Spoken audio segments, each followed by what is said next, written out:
Hola, ¿qué tal? Mi nombre es Frida Caballero y bienvenidos a un programa especial de Ascensor UABC. Hola, ¿qué tal? Mi nombre es Juan Pablo Torrijos. Frida, un placer nuevamente estar contigo en el programa. Gracias a todos ustedes por sintonizarnos en este episodio especial de Ascensor UABC. Y como bien has dicho, Frida, hoy en este episodio especial estaremos hablando y compartiendo con ustedes los proyectos de la materia de fotografía documental de la licenciatura en Ciencias de la Comunicación. Así es, Juan Pablo. Esta materia la imparte el profesor Pablo Guadiana a los alumnos del 572 del semestre 2021-2. Ya comienza Ascensor UABC.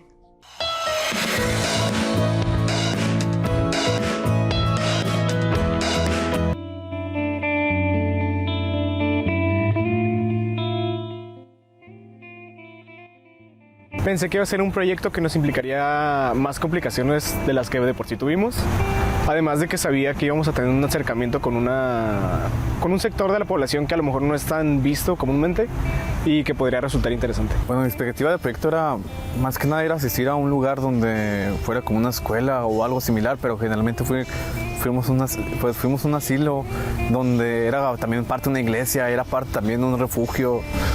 Pues era un lugar lejos y pues también pensaba que era otra situación diferente. Pensaba que era una situación escolar, pero no pensé que era también una situación escolar de asilo. Pues en un inicio yo esperaba encontrarme con una comunidad o un grupo de niños con una dinámica más rígida en sus estudios. Y en lugar de eso, pues desde que entramos por la puerta nos dimos cuenta de que no había un orden por ningún lado y fue muy difícil trabajar.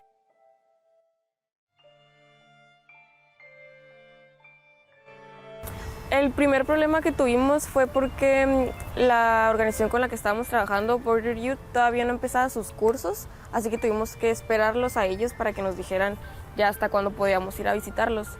Pero el mayor problema fue que el albergue, que era la iglesia de los embajadores de Jesús, estaba muy lejos, está de que en el Miramar, muy lejos, y la verdad era muy complicado llegar ahí, había terracería y pues le decían un cañón porque estaba hundido, era muy complicado llegar.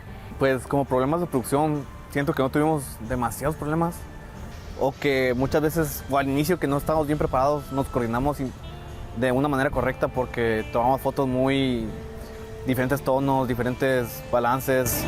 Un problema que se presentó, yo creo que fue la incomodidad de las personas de que estuviéramos tomándoles fotos y en una ocasión una señora que yo creo que auxiliaba ahí, nos preguntó que si teníamos permiso para estar tomando fotos dentro del lugar y pensé que iba a hacer que nos corrieran o que ya no nos dejaran regresar y me preocupé de que no pudiéramos terminar la entrega, pero todo salió bien al final.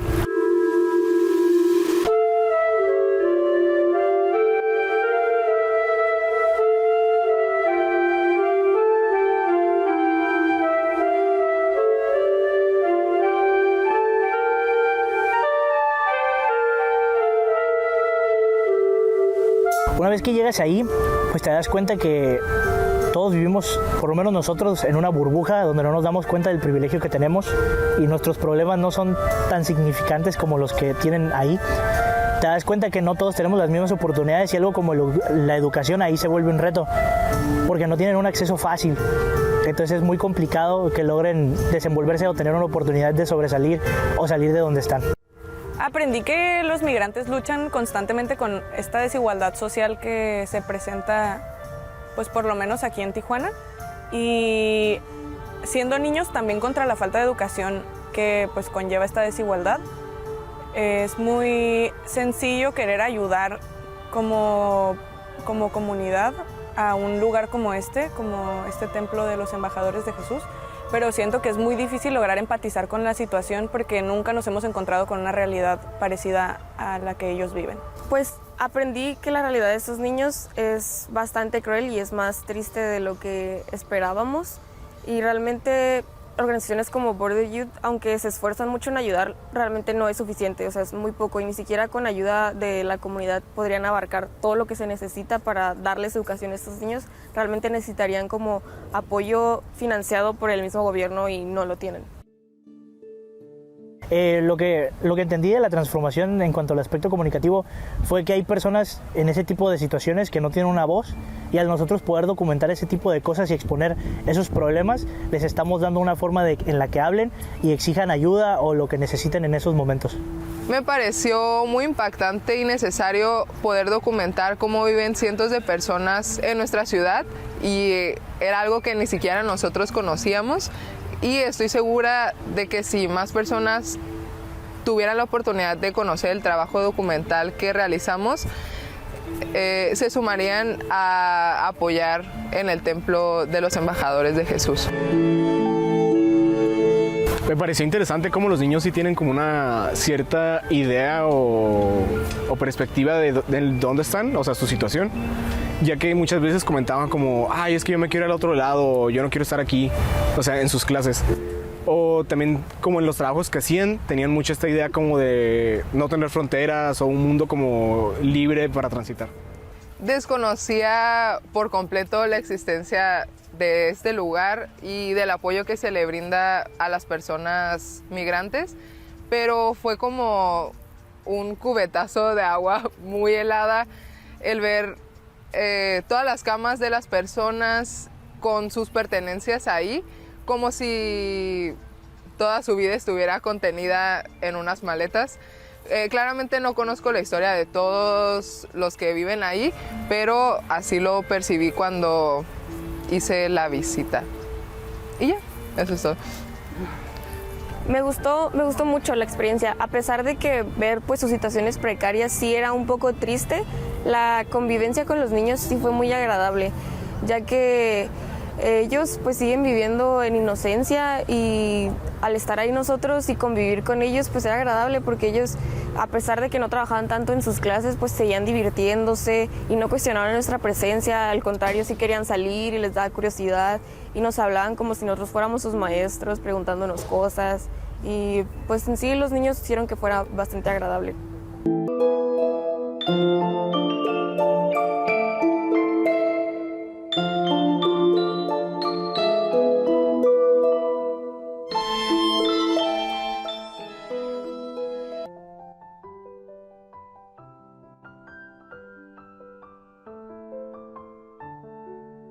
Con el paso de los años, las mascotas se han convertido en parte esencial del núcleo familiar. En México, la Asociación Mexicana de Médicos Veterinarios Especialistas en Pequeñas Especies estima que hay alrededor de 28 millones de perros en México. Sin embargo, se calcula que el 70% de los perros están en situación de calle, y nos coloca en el primer lugar de Latinoamérica con el mayor número de perros. Debido a esta problemática, han surgido cientos de fundaciones y refugios que dedican su vida al rescate de perros y gatos en condición de calle.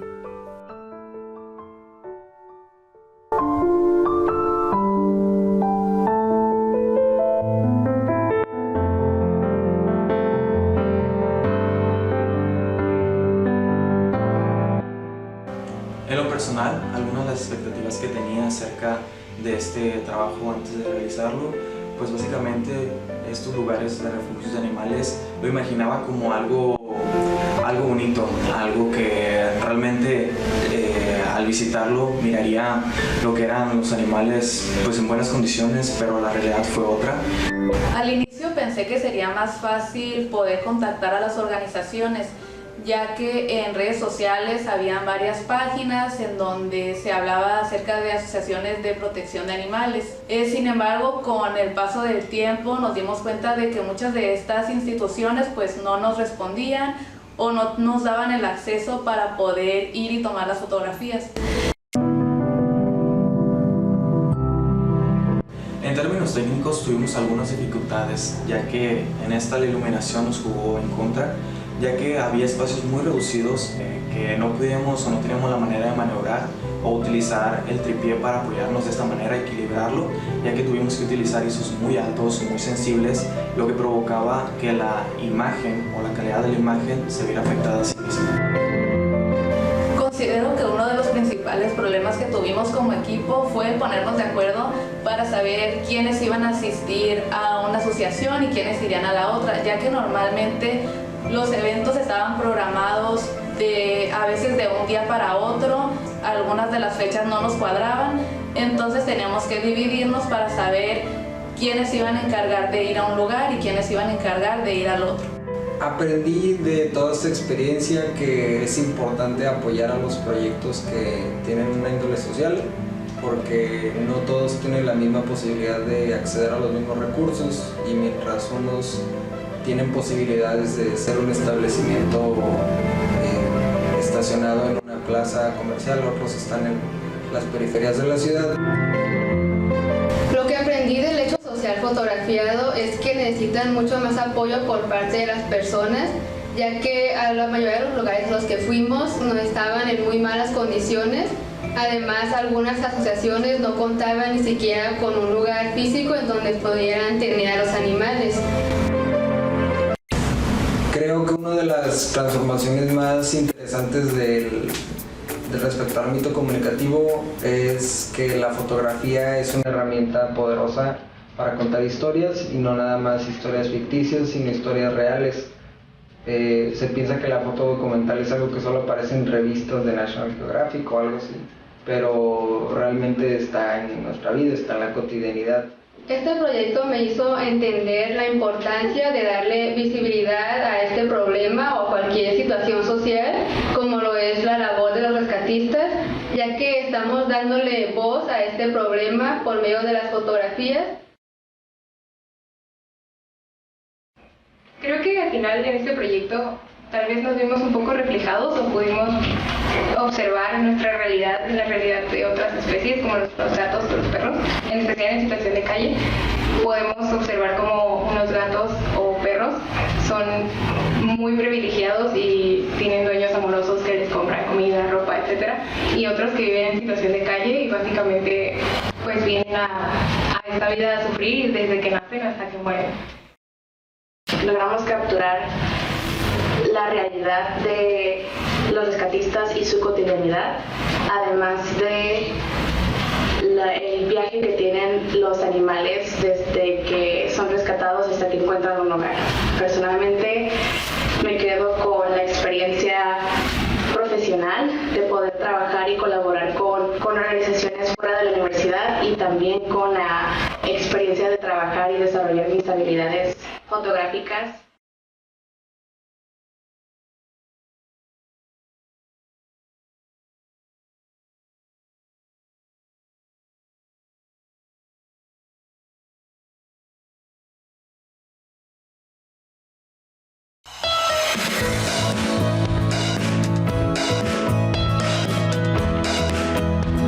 Hola, buenas tardes, mi nombre es Briseida y en este video hablaremos del modelo atómico. A continuación les daré una breve explicación de lo que es un modelo atómico. Como lo pueden observar de este lado, el átomo es la parte más pequeña de la materia. Está compuesta por electrones, protones y neutrones. La carga negativa se encuentra en el exterior de la órbita y la carga neutral y positiva en el núcleo.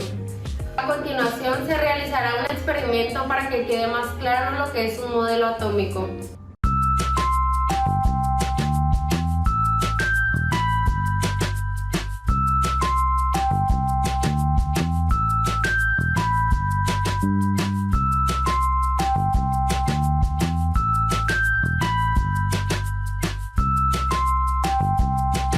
Para la realización del experimento pediré ayuda a mi compañera Andrea Serrano y Nadia Mora.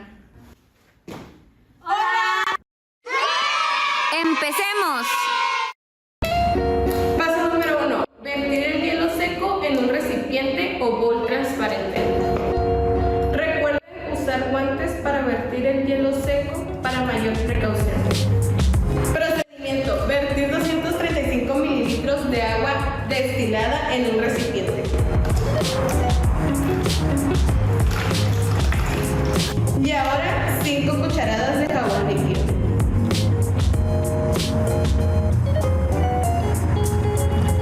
Continuamos con 4 cucharadas de glicerina.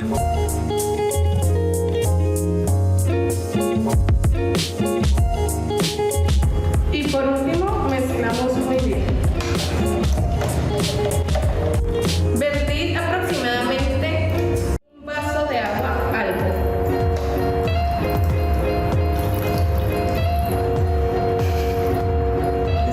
Ponemos el listón en la mezcla que preparamos. Ya que el listón esté completamente mojado, lo deslizamos sobre la superficie del recipiente.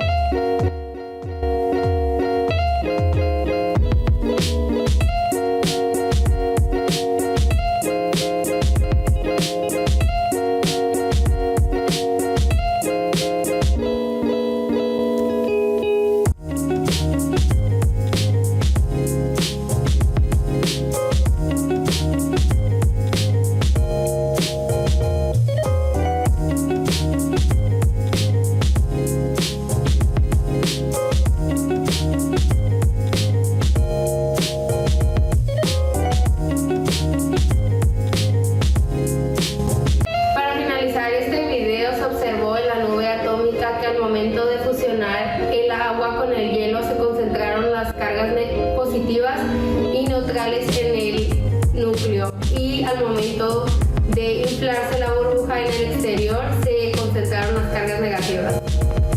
Muchas gracias por acompañarnos en este video, espero que haya sido de su agrado. Nos vemos a la próxima. Frida, ¿qué te están pareciendo estos proyectos? Cuéntame. La verdad es que están muy interesantes, tanto los temas como las tomas que hicieron. Se ve que le pusieron mucho empeño al proyecto. ¿Y a ti, Juan Pablo, qué te están pareciendo? Como dices, son proyectos muy loables, ya que se llevó tiempo, se llevó esfuerzo, y todo esto fue gracias al maestro Pablo Guadiana, que fue el guía y el que estuvo orientándolos para que esto fuera realidad. Y también queremos invitarlos a todos ustedes a que continúen apoyando estos proyectos a través de la página de YouTube del maestro Pablo Guadiana. Y por supuesto, síganos viendo aquí en Sensor UABC.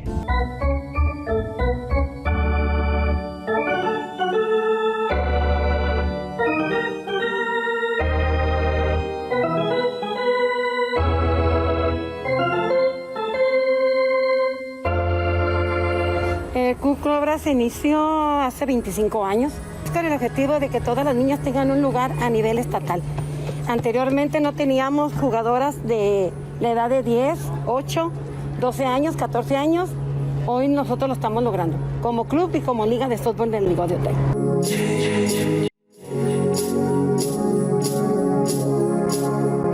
Mis expectativas eran altas por el hecho de utilizar mis conocimientos y la información que habíamos tenido durante la carrera y poder plasmarlos en un proyecto como este. En cuanto al deporte, pues honestamente tengo que decir que no sabía mucho de softball ni de béisbol, y pues este proyecto era la oportunidad para poder conocer más sobre ello.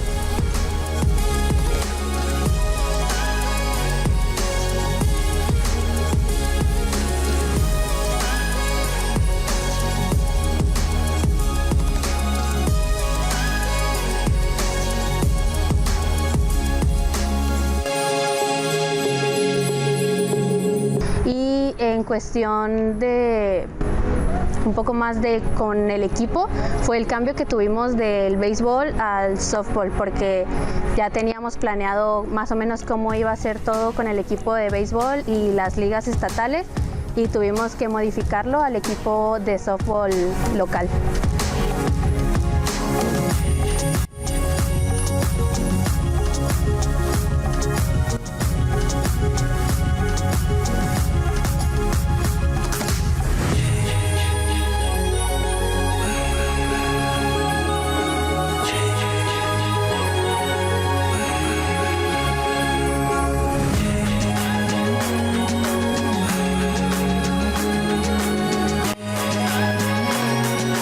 Aprendí que la comunidad de softball pues es grande aquí en Baja California. Ya conocía que había mucho como de béisbol, pero no me había tocado asistir a ningún campo de softball y tuve la oportunidad, y aprendí que es un muy buen deporte, la verdad, en donde principalmente las mujeres se pueden mostrar y aprender mucho ahí también.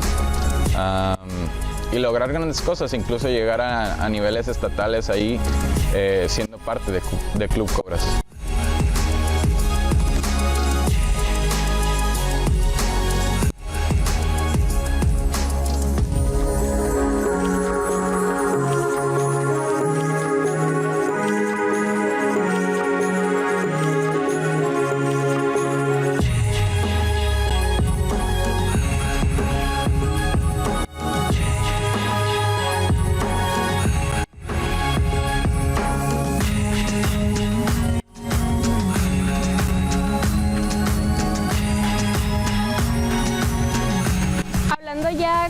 más en el ámbito comunicativo, yo creo que aprendí el cómo documentar no significa interferir, pero tampoco significa quedarte a un lado solo viendo sin hacer nada. Creo que significa más como el estar en conexión con el equipo sin estropearle su trabajo, y la verdad fue una tarea muy bonita que pudimos realizar.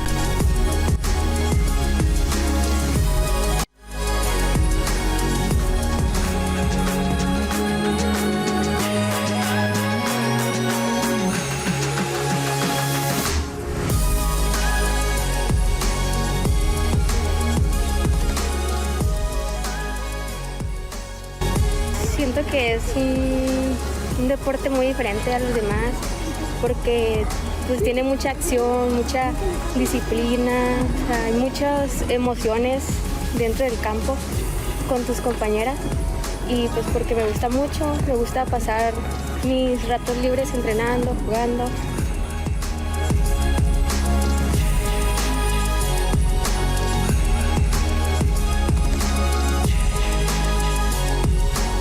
Creo que se pueden transmitir muchas emociones a través de la fotografía y sentí mucho enriquecimiento con este proyecto al llevarlo de esta manera.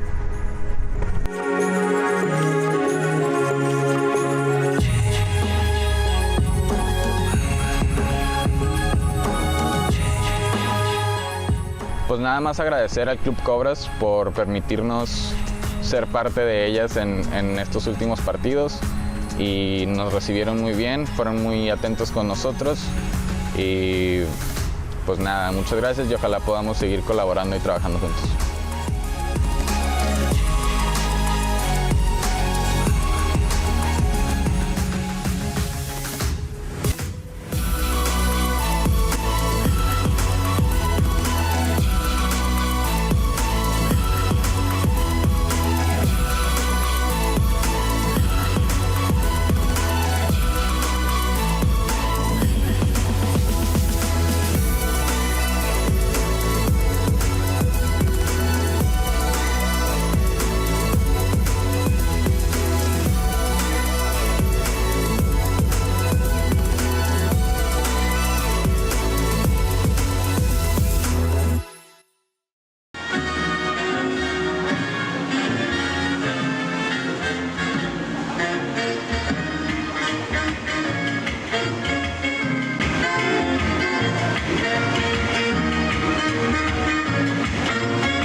Respecto a las expectativas que tenía del proyecto, me atrevería a decir que en un inicio, cuando uno piensa en fotografía de danza, se imagina estas grandes piezas que uno observa en reportajes o simplemente en galerías, donde está el bailarín en un perfecto equilibrio y con una perfecta iluminación, en una duela.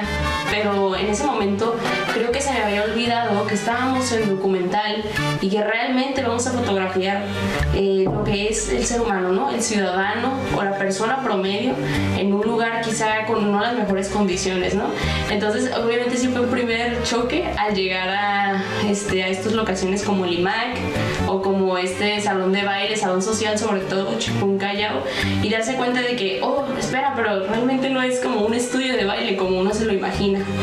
Cosa que en un principio pues sí te pega, ¿no? Un poco y dices, oh, ok, entonces bueno, me voy a equipar y voy a intentarlo, pero al final de cuentas creo que resultó ser mucho más ameno que estar en un propio estudio plano, donde solo es un cuarto con, a lo mejor con espejos y con paredes de un solo color. Creo que resulta a veces un poco más enriquecedor ver lo que sucede alrededor, ¿no? El ruido tal vez de la ciudad, de pronto en el IMAC, las personas que trabajan en este salón social del centro, e incluso el caminar por las calles para llegar al lugar resultó un poco más enriquecedor. Entonces me atrevería a decir que mis primeras expectativas era de estar en un lugar de danza, como un estudio como tal establecido, pero realmente creo que al final disfruté un poco más estar al aire libre o estar en un lugar que no era lo esperado. Uno de los mayores problemas que enfrentamos, por decir el único, fue En el segundo lugar al que visitábamos, que era como una especie de bar que era demasiado oscuro. Era muy difícil poder enfocar y poder tomar las fotos en movimiento con tanta falta de luz.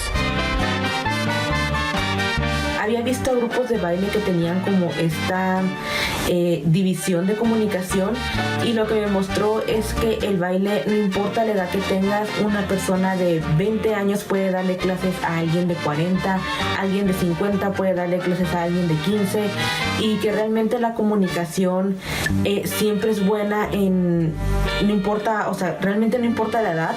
Te puedes comunicar con las personas de la forma en la que sea, y eso es algo que me gustó mucho, porque vi que no importa que si eres una persona de edad más grande, no te puedes comunicar con los jóvenes, o no puedes, si eres un joven tienes que hablarle de manera formal a los adultos, porque ahí vi una buena comunicación entre jóvenes y adultos. Personalmente en este proyecto pude darme cuenta de la importancia de los movimientos corporales, de esta comunicación no verbal, en cómo las personas a través del danzón podían reflejar sencillez, elegancia, reflejaban todos estos a través de pasos, de movimientos que nosotros podíamos observar y que ustedes pueden ver a través de estas fotografías. Gracias a esta serie fotográfica, yo me di cuenta que todo comunica, ya que en cada fotografía estoy viendo emociones, estoy viendo recuerdos, estoy viendo muchísimas cosas. Cada paso, cada gesto que hacían las personas te comunica algo o te transmite algo a partir de una sola fotografía. Y realmente me quedo con la frase que nos han repetido continuamente, que es todo comunica. Y tienen razón. El hecho de estar viendo la serie fotográfica, estás viendo o viviendo la situación que ellos están pasando día con día. A lo mejor hay momentos buenos y momentos malos dentro de la danza, y eso se ve reflejado. Vemos el disfrute que tienen las personas al momento de estar bailando, y es realmente algo que comunica no con palabras, sino visualmente.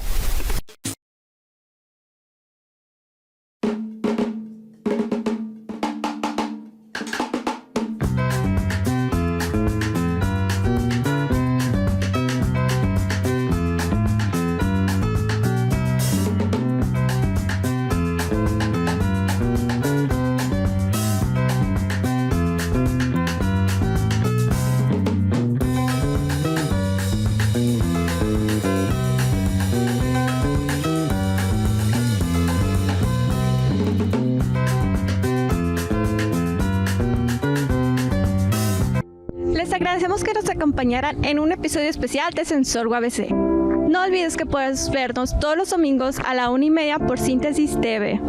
También te recordamos que si te perdiste el programa, puedes verlo todos los miércoles a las 11 de la mañana por el mismo canal.